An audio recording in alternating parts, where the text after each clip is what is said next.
오늘부터 다시 로마서를 중심으로 함께 말씀을 나누고자 합니다. 말씀의 제목은 복음의 제사장이라고 말씀의 제목인데요. 이 말씀으로 이 한 시간 또 함께 말씀을 받습니다. 아프리카 선교사였던 리빙스턴이 어느 날 맹수의 공격을 받아 죽을 뻔한 적이 있었습니다. 그가 온전히 또 치유받고 난 이후에 어떤 사람이 그에게 이렇게 물었다고 합니다. 선생님, 이번에 선생님이 정말 돌아가시는 줄 그렇게 우리는 여겼습니다 라고 말하자 리빙스턴이 한 유명한 말이 있습니다. 사명이 있는 자는 결코 죽지 않는다. 아마 여러분 모두는 이 말에 대해서 한 번쯤은 들어보셨을 것입니다. 사명이 있는 자는 결코 죽지 않는다. 하나님께서 우리에게 또 하루의 생명을 오늘 이렇게 연장시켜 주셨습니다. 우리가 하루를 살아간다는 것은 하나님께서 오늘 또 우리를 통해 이루고자 하시는 사명이 있기 때문인 줄 믿습니다. 그래서 중요한 것은 우리가 이 땅의 삶을 살아가면서 얼마나 오래 사는 것보다가 하나님께서 나에게 맡겨주신 바 그 사명이 무엇인지를 깨닫고 또 사명을 이루며 살아가는 그 삶이야말로 진정한 복된 인생인 줄로 믿습니다. 하나님께서 구약의 아브라함을 택하셨습니다. 그리고 그에게 약속하신 바대로 이삭을 낳게 하셨죠. 이삭은 또 야곱을 낳고 야곱은 12아들을 낳습니다. 이 12아들이 장차 이스라엘의 기반이 되어지는 12지파가 되게 됩니다.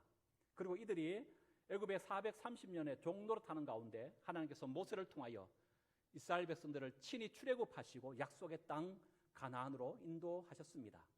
여러분, 왜 그렇게 하신 겁니까? 어떤 누구의 말처럼 하나님께서 모든 열방과 민족을 뒤로하고 이스라엘 백성들만 편애하신 것입니까? 아니면 다른 어떤 이유가 있습니까?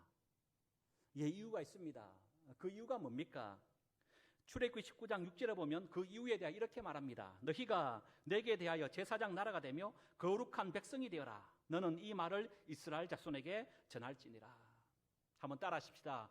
거룩한 나라, 거룩한 백성, 제사장 나라, 거룩한 백성. 하나님께서 이스라엘 백성들을 열방 가운데 미리 택하시고 세우신 것은 바로 이런 제사장 나라와 거룩한 백성 되게 하기 위하여 하나님이 그를 먼저 택하셨다라고 하는 말씀입니다. 특별히 여기 거룩한 백성이라고 하는 것은 이스라엘 백성들이 누릴 특권이고 권리라고 한다면 제사장 나라는 이들이 반드시 해야 할, 지키고 또 행해야 할 책임이자 의무인 사명이라고 얘기할 수 있겠습니다. 그런데 중요한 것은 시간이 지나면서 이들 속에 남아있는 것은 뭐만 남은 겁니까? 그들이 마땅히 해야 할 책임과 의무로서의 사명은 망각한 채 하나님으로부터 받을 권리만을 주장하고 있는 것이죠. 이것이 예수님 시대도 마찬가지고 2000년이 지난 지금도 이스라엘 땅 유대인들은 여전히 동일한 생각을 갖고 있는 것 같습니다. 그래서 그들이 하는 말이 뭡니까?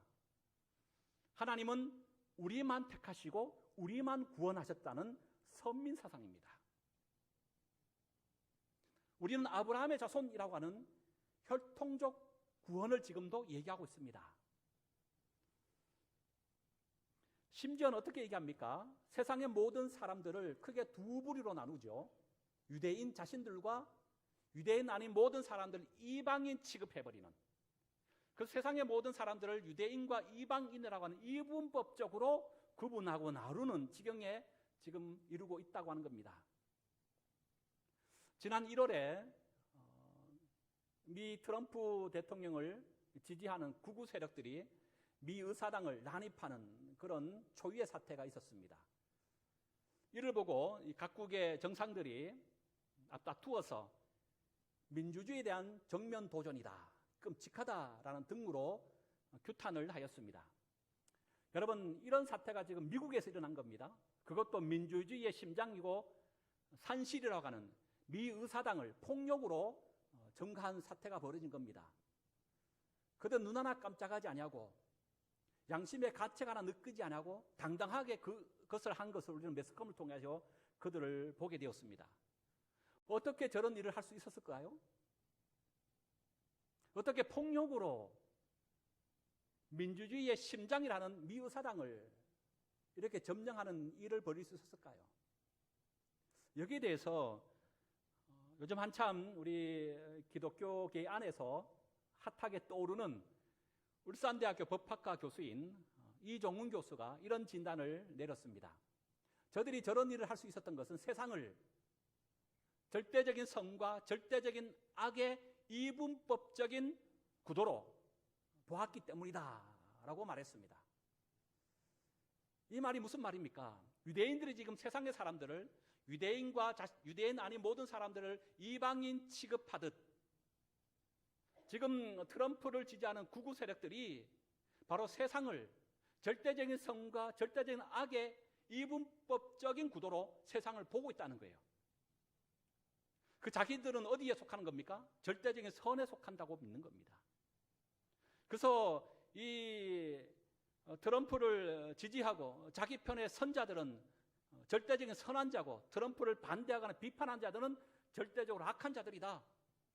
그럼 미의사단을 난입하고 폭력으로 점거한 것도 절대적인 악한 것에 대하여 맞서는 정의의 하나의 구현이다. 이렇게 보고 있기 때문에 그들이 한 것에 대하여 잘못되었다. 그리고 바르지 않다라고 하는 생각을 할 수 없다고 하는 겁니다. 세상을 이런 절대적인 선과 절대적인 악의 이분법적으로 바라보는 그들의 사고방식. 여러분, 이것은 미국 사회만의 문제일까요? 오늘 우리나라는 어떻습니까? 여와야, 진보와 보수, 극우와 극자, 그들이 서로 하는 말이 뭡니까? 적폐니까 청산해야 된다. 토착 왜구다. 일배다. 반대 진영 속에서는요. 문파다. 떼깨문이다. 이런 얘기를 서로들 합니다. 자신들의 한 잘못에 대하여는 인정하지 아니하고 또 상대방의 한 선한 것들도 보지 못합니다. 왜 그럴까요?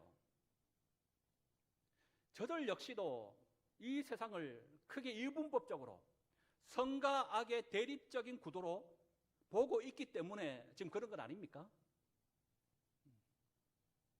이런 선악이라고 하는 대립적인 구도로는 세상이 아름답게 정화되거나 바르게 결코 세워갈 수 없다고 하는 거예요. 그러나 저는 한번 생각해 보기에 주님의 재림이 임박하면 임박할수록 이런 선악의 악한 이분법적인 대립의 구도는 앞으로 가면 갈수록 더 심화되거나 더 구체적으로 나타나지 않을까 싶습니다. 저는 여기에 지금 우리 교회의 사명이 있다라고 봅니다. 여러분, 성경이 말하는 인간은 어떤 존재라고 말합니까? 인간은 절대적인 선한 것이라고 성경은 말하나요? 그렇지 않습니다. 우리가 지금 로마서를 봅니다만 로마서에서 말하는 인간론은 어떤 인간을 얘기합니까? 의인은 없나니 하나도 없다.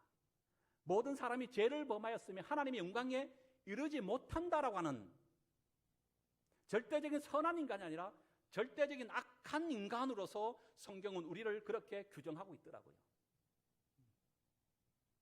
그래서 기독교의 인간은 선선설이 아니라 선악설입니다. 그런데 우리가 어떻게 선하게 되었습니까?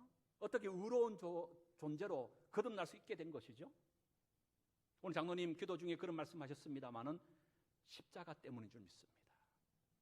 예수께서 우리를 위하여 대속의 그 십자가의 보혈로 우리의 모든 죄가 덮임받고 씻김 받았기 때문에 우리는 선하고 의로운 존재가 되게 된 겁니다. 그러기에 우리 모두는 하나님 앞에 빚진 자들입니다. 1만 달란트 빚진 자들입니다. 빚은 당연히 갚아야 할 몫입니다. 그런데 로마서 13장을 통해서 우리가 배운 것처럼 하나님 앞에 우리가 빚을 갚았기에 하나님 앞에 이 빚을 받았기에 빚을 하나님 앞에 갚아야 하는데 로마서 13장에 뭐라 그럽니까? 하나님 앞에 온전히 빚을 갚을 수 없으니까 대신 누구에게 갚으라는 거예요? 눈에 보이는 우리의 형제에게, 우리의 이웃에게 대신 사랑함으로 그 빚을 갚으라고 말씀하고 있잖아요. 그래서 우리는 오리를 가자면 십리를 가는 거예요. 겉옷을 달라 하면 속옷까지 주는 거예요. 오른뺨을 맞으면 왼뺨도 내 돌리는 거예요. 심지어는요, 원수까지 사랑하는 것입니다. 여러분, 그렇습니다. 세상을 이처럼 바르게 세우는 것은 적편이, 일변이, 문판이라고 하는 것으로 세상은 결코 변화되지 않습니다. 선과 악의 이런 이분법적인 대립의 구도로는 결코 바꿀 수 없습니다. 도리어 분쟁과 다툼만 있을 뿐입니다. 이념과 사상, 이데올로기의 싸움만 있을 것입니다. 세상을 건강하고 바르게 세우는 것은 오직 십자가의 사랑뿐입니다. 십자가의 사랑으로 네 편 내 편을 넘어서 모두를 용서하고 모두를 품고 모두를 안아줄 때 갈등과 분쟁은 사라지고 오직 그리스도 예수의 사랑 안에서 온 인류는 비로소 온전케 될 줄로 믿습니다. 여기에 오늘 우리 교회의 사명이 있다는 거예요.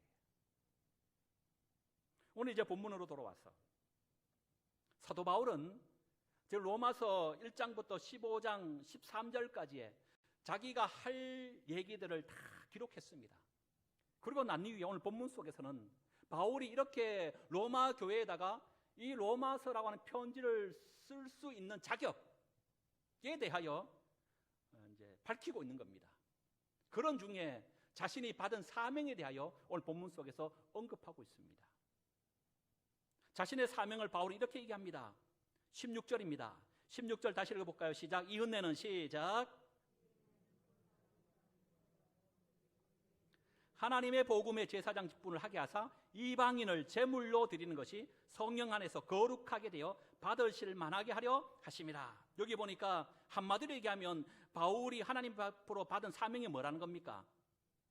이방인을 하나님의 복음의 제사장의 직분을 받아서 이방인들을 제물로 하나님께 드리는 것, 이걸 지금 얘기하고 있는 거죠. 한마디로 얘기하면 오늘 말씀의 제목입니다. 복음의 제사장이에요.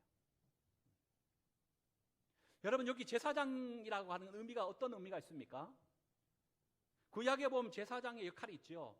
이스라엘 백성들이 죄를 범하면 제사장에게 와서 그 죄를 구합니다. 그러면 그 제사장은 하나님 앞에 그 죄를 안고 짊어지고 가서 하나님 앞에 아뢰죠. 그리고 하나님 그걸 듣고 사하여 줍니다. 제사장을 통하여. 그러면 사함받은 제사장은 그 사함받은 마음과 메시지를 가지고 자신에게 찾아온 죄인에게 당신 하나님부터 죄가 사하여졌습니다 선포하게 됩니다. 이게 제사장의 역할이었다는 거예요. 그러니까 제사장의 역할, 한마디로 얘기하면 백성과 하나님 사이에 중재 역할을 하는, 연결시켜주는 다리 역할을 했던 인물이 제사장이었습니다.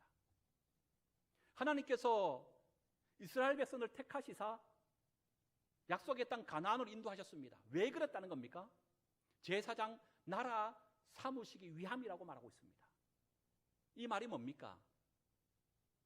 열방과 민족을 뒤로하고 이스라엘 백성을 편애하신 것이 아니라 이스라엘 백성을 미리 택하셔서 그들에게 하나님이 누군가를 알게 하시고 하나님의 사랑이 어떤가를 그들이 깊이 경험하고 체험하여 제사장 나라, 곧 하나님을 알지 못하는 열방과 민족에게 예수 그리스도 하나님을 전하는 바로 중간 통로 역할, 다리 역할을 하게 하기 위하여 하나님께서 먼저 이스라엘을 부르셨다는 거예요.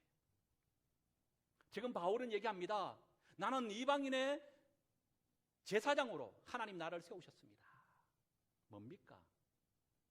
자기는 유대인 아닌 이방인의 모든 사람들에게 복음을 전하는 그런 제사장으로 하나님을 나를 세웠다라고 말하고 있는 거예요. 특별히 제사장은 제사장인데 어떤 제사장이라고 말하죠? 복음의 제사장입니다. 복음을 얘기하고 있어요. 여러분, 복음이 뭐죠?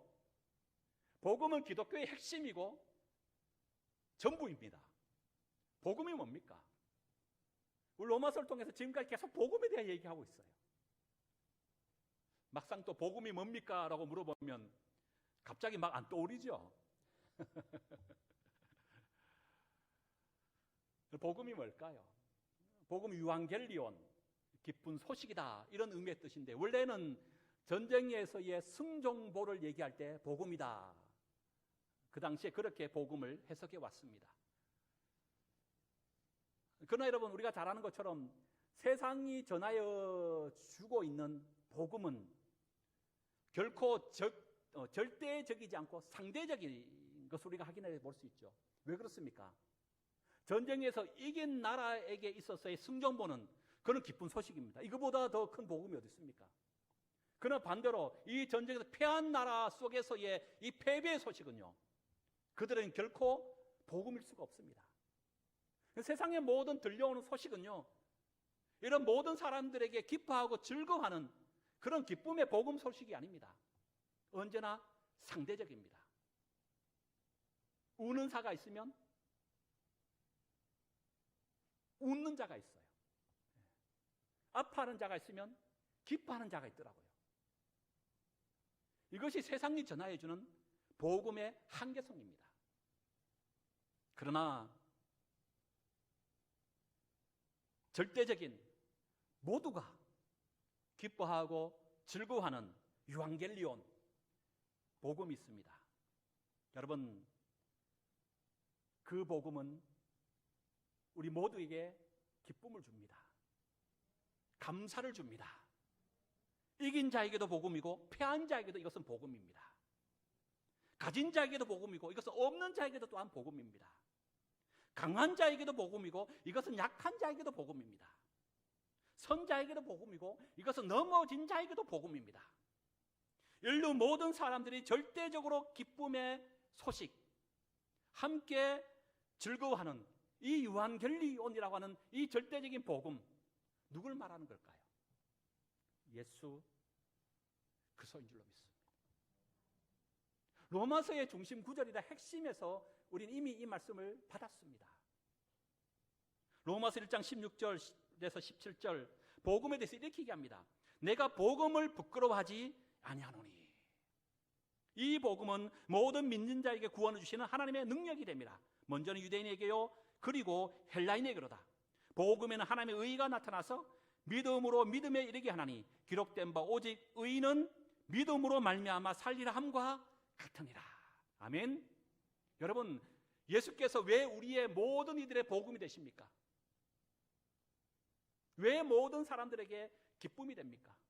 우리 모든 인간은 죄로 인하여 영원한 죽음 가운데 나아갈 수밖에 없었다는 거예요.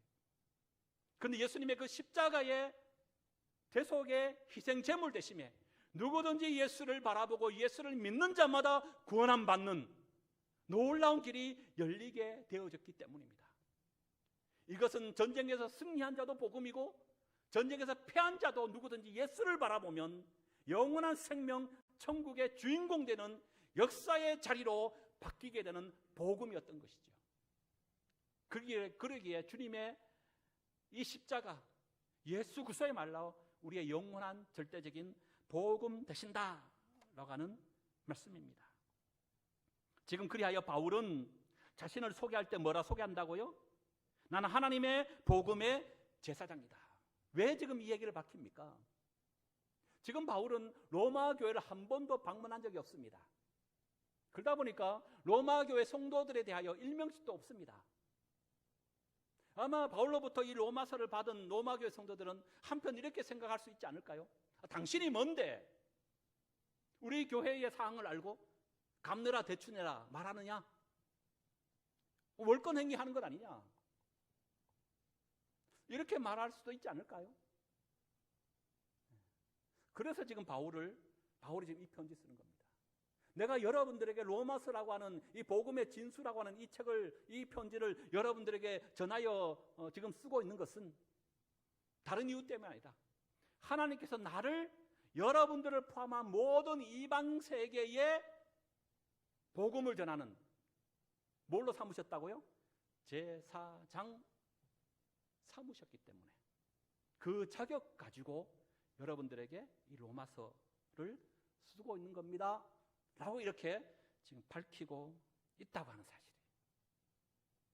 그리고 이제 18절 이하부터는요, 바울이 이방인의 사도로서 그가 한 두 가지의 일들에 대하여 소개하는데요, 첫 번째가 18절에 보면, 이하에 보면 이 예루살렘부터 일루리곤까지 복음을 편만하게 전했다라고 말합니다. 두 번째가 20절인데요, 20절은 바울이 이방인의 제사장으로, 복음의 제사장으로 복음을 전하면서 그가 원칙으로 삼았던 성교의 원칙으로 이렇게 소개합니다. 20절입니다. 같이 한번 다시 읽어볼까요? 시작. 또 내가 그 소의 이름을 부르는 곳에는 복음을 전하지 않기를 힘썼노니 이는 남의 터 위에 건축하지 아니하려 함이라. 여러분, 두 번째 바울이 성교의 대원칙 삼았던 이 내용이 어떤 내용이죠? 그 소의 이름을 부르는 곳에는 나는 복음을 전하지 않는다. 이걸 다른 말로 얘기하면 남의 터 위에 건축된 그곳에는 나는 다시 그곳을 터전으로 삼지 않는다. 이 내용 아닙니까? 이 말은 쉽게 얘기하면 뭡니까? 이미 교회가 세워졌고 이미 복음을 받아들인 그곳에는 나는 다시 가서 복음을 전하지 않는다는 거예요. 이것은 오늘 한국교회와 우리가 좀 귀담아 드려야 될 또 한편의 성교의 대원칙, 전도의 대원칙으로 삼아야 할 문제가 아닌가 싶습니다. 왜냐하면 몇 년 전인가요? 제가 교회에 있었는데 어떤 이 두 분의 여자분, 제가 봤을 때는 최소한 권사님 좀 돼 보이는 포스가 좀 느껴지더라고요. 좀 나이가 좀 지긋하신 두 분의 어떤 권사님쯤 돼 보이는 두 분이 교회에 들어오셔서 대뜸 저희에게 뭘 하나 전해 주는 거예요. 그걸 봤더니 전도지더라고요. 네. 아, 내가 참 신앙생활 제대로 해야 되겠구나. 제가 신학교 다닐 때 좀 정신이 약간 간 우리 청년이 신학교 가서 신학생들에게 복음 예수 믿으라고 복음 전하는 그런 친구가 있었거든요. 아, 이 두 권사님 뻘대에 보이는 두 분이 교회 와서 저에게 다른 교회 명리 새겨진 전도지를 저에게 주면서 가시더라고요. 한편 깨달은 바가 있습니다만은 또 한편은 솔직한 마음으로 조금 황당해했습니다. 그래서 그 전도지에 적혀 있는 교회를 보니까 이단이 아니에요. 전통 교회였습니다. 그 인터넷을 통해서 그 교회의 전화번호를 알아서 그게 담임 목사님과 제가 좀 통화를 했습니다. 목사님, 2차 절차에서 지금 이렇게 제가 전도지를 받았는데 좀 어떻게 된 겁니까? 라고 제가 한번 확인차 여쭤봤더니 그 목사님이 하는 말이 죄송하다면서, 자기 교회 성도들이 아니고 서울에 있는 어떤 큰 교회가 강릉시에다가 좀 복음을 전하고 싶어서 자기 교회를 거점 삼아서 지금 전도 활동을 하고 있는데 자기 교회의 전도지를 가지고 이제 전해야 되는데 아마 그런 일이 좀 일어난 것 같다고 그렇게 말씀하고 있더라고요. 여러분, 이런 어떤 전도법, 성교법, 바울에 의하면 바울이 이거 하지 않는다고 말하거든요. 여러분, 혹시나 우리는 그런 경우가 없습니까?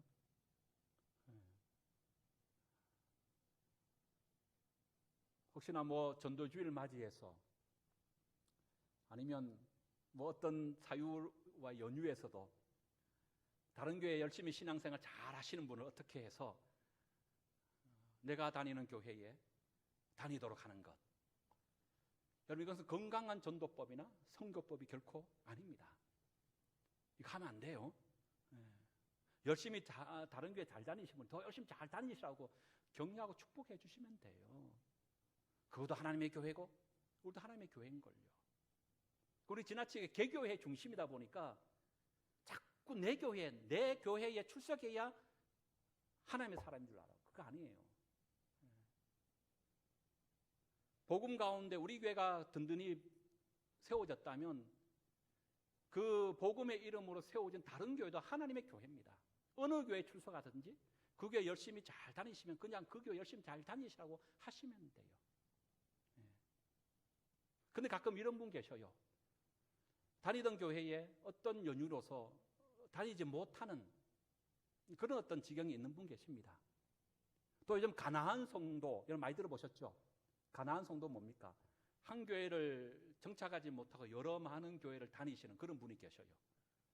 이런 특수한 예외적인 분들에 대해서 우리가 권할 수 있죠. 내가 다닌 교회가 너무너무 좋은데 방황하지 말고 여기서 신앙에 뿌리 내리고 좀 같이 신앙에 정착해서 함께 신앙생활을 했으면 좋겠다. 이런 분들에 대해서 우리가 복음을 전할 수 있어요. 우리 교회를 소개할 수 있어요. 그래서 그 외에 다른 교회 잘 다니는 분들에 대해서는 잘 다니시도록 그렇게 하셔야 됩니다. 그런데 의외로 이런 경우가 있어요. 그래서 제가 여러분들의 부탁의 말씀을 드리는 겁니다. 그렇게 하시면 안 돼요.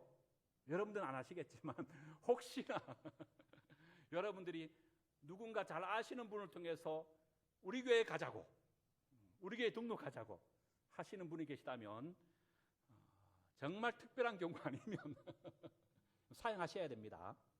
또 그렇게 전하는 것은 오늘 바울의 선교의 대원칙에 따라서 우리가 받아들인다면 그것은 올바르고 건강한 선교 방법이 아니에요. 특별히 여기서 하나의 지명이 나오죠. 19절에 보면 일루리곤이라고 하는 지명이 나옵니다. 이것은 지금의 알바니아를 말한다라고 하는데요. 예루살렘을 기준으로 위치로 보면 예루살렘을 넘어 소아시아를 지나며 지금 마게도냐까지 넘어서서 예루살렘 보면 아주 북쪽 저 끝에 있는 나라, 그것이 바로 일루리곤입니다.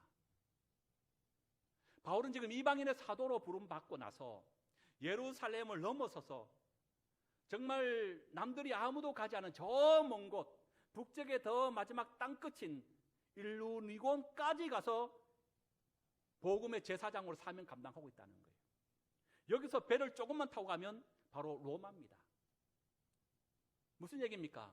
바울이 지금 15장에 가면 넘어가면 16장 가면 이제 이 로마 교회를 방문할 계획에 대하여 이제 소개하는 내용이 나옵니다. 그가 지금 로마 교회를 방문하기 전에 로마서를 쓰면서 그는 벌써 복음의 제사장으로서 예루살렘을 넘어 로마의 코앞인 일루리곤까지 와서 복음의 사명을 감당하고 있다는 것을 자기가 지금 밝히고 있는 겁니다. 그러면서 그가 뭐라 얘기합니까? 18절 하반절에 보면 자랑할 것이 있다는 거예요. 그런데 다른 것 자랑하는 것이 아니라 뭘 자랑하고 싶다는 겁니까? 내가 이 선교의 사명 1차, 2차, 3차에 걸치는 이 전도 사명을 감당하면서 있었던 모든 말과 행위, 표적과 기사, 능력, 이 모든 것을 자랑한다는 거예요. 왜 자랑합니까? 이것은 나를 통하여 지금 누가 하셨다고 지금 얘기하죠? 19절 시작하면서 성령의 능력으로 이루어졌으며, 바울 자신이 한 것이 아니란 겁니다. 우리가 잘 아는 것처럼 바울이 전도행하면서 얼마나 많은 기적과 이적과 표적이 나타났습니까? 자신의 그 복음 전하는 말 한마디로 수많은 영혼들이 주께로 돌아와 세례받는 역사가 나타났습니다. 심지어 그를 통하여 얼마나 많은 기적과 이적이 또한 증거되고 우리가 확인할 수 있습니까? 유두고 3층에서 졸다가 떨어져 죽었습니다. 바울은 그를 살렸습니다. 귀신 들려 점치는 여종으로부터 귀신을 쫓아내는 기적도 베풀었습니다. 그것 때문에 감옥에 갇혔을 때 감옥의 옥문이 열려지는 그런 기적을 또한 그는 몸소 경험할 수가 있었습니다. 그의 말로서 또 그가 직접 기적을 체험하고 그를 통하여 수많은 기적과 이적이 나타났습니다. 그런데 이 모든 것은 누가 했다고요? 오직 성령의 능력으로. 아멘. 바울이 한 것이 아니라는 겁니다. 바울이 한 것은 뭡니까? 자기를 복음의 제사장 부르신 그 성령 하나님의 그 부르심 앞에 절대적인 순종만 한 것인 줄 믿습니다. 무슨 얘기예요? 순종하면요, 나머지 모든 능력과 건세와 이적과 기적은 누가 행하게 하시는 거예요? 나를 복음의 제사장 삼으신 그 성령님께서 나를 그렇게 빚으시고 만드시고 기적과 이적의 통로로 사용하신 줄로 믿습니다. 여러분 아멘 하셨어요. 그런데 왜 주저하셔요? 왜 망설이셔요? 아멘 하셨는데. 여러분 그렇습니다. 오늘 우리가 이 자리에 있을 수 있는 것은요, 그 어떠한 한 분의, 그 한 분은 나에게 복음의 바톤을 넘겨주신 그분을 말하겠죠. 그 어떠한 한 분의 이 복음의 제사장으로 부르신 것에 따르는 순종의 열매로 오늘 우리가 이 자리에 있게 된 줄로 믿습니다. 나를 향한 그분의 눈물이 있었기 때문에 그런 거예요. 나 때문에 그분께서 참으시고 인내하시는 인고의 세월이 있었기 때문에 가능한 겁니다.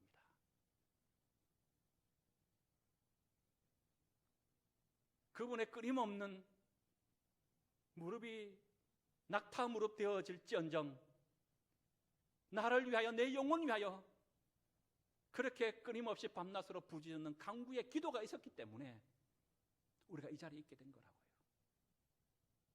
오직 복음의 제사장으로 부르심 받은 바에 따른 순종의 열매, 순종의 결과가 우리라고 하고요. 그렇다면 오늘 우리의 사명이 뭡니까? 이제 우리가 복음의 제사장이 되어야 될 줄로 믿습니다. 이제 우리가 이 사명 감당해야 된다고요. 복음의 바톤을 이어받았습니다. 이제 우리가 다른 누군가에게 이 복음의 바톤을 넘겨주어야 할 때입니다. 내가 하는 것이 아닙니다. 우리는 그저 순종만 하면 됩니다. 나머지 모든 것은 누가 한다고요? 성령 하나님이 하실 줄 믿습니다.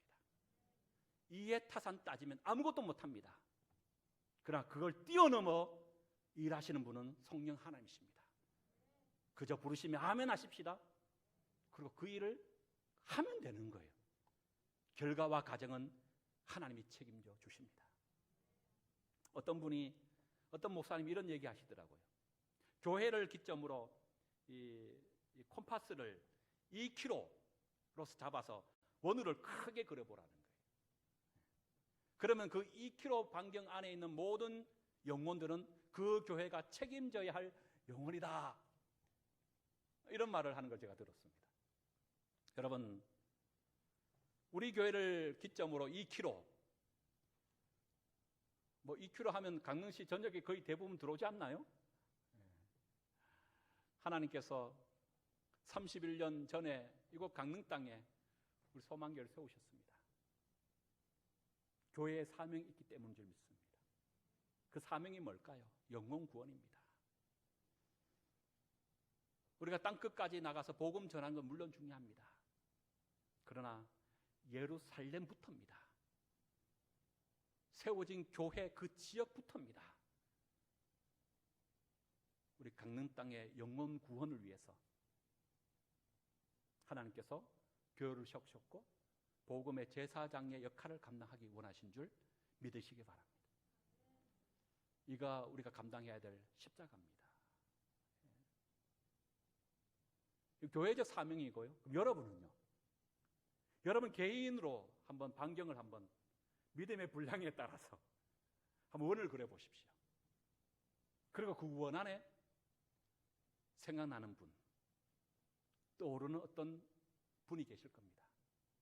그러면 그분이 내가 복음의 제사장으로 하나님이 부르심 받았다는 걸 기억하십시오. 그분에게 복음을 전할 책임이 우리 가운데 있는 겁니다. 말씀을 마치면서 14절과 15절 보겠습니다. 같이 읽어볼까요? 14절 15절 시작.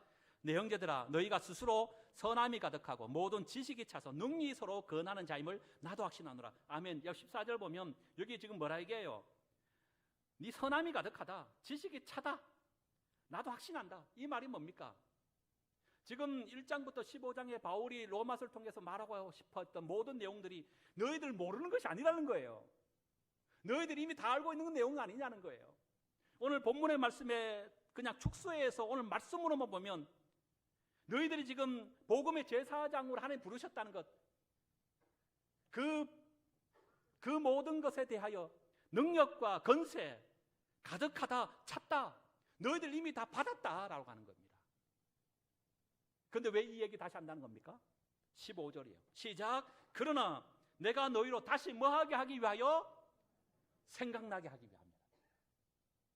여의치 못해서 잊어버렸거나 삶의 우선순위에서 조금 벗어났기 때문에 다시금 이것을 생각나게 하기 위하여. 여러분, 우리 모두가 복음의 제사장으로 하나님이 나를 부르셨다는 것은 모르는 사람이 어디 있습니까? 귀가 따갑도록 들었던 말씀 아닌가요? 다 알고 있습니다.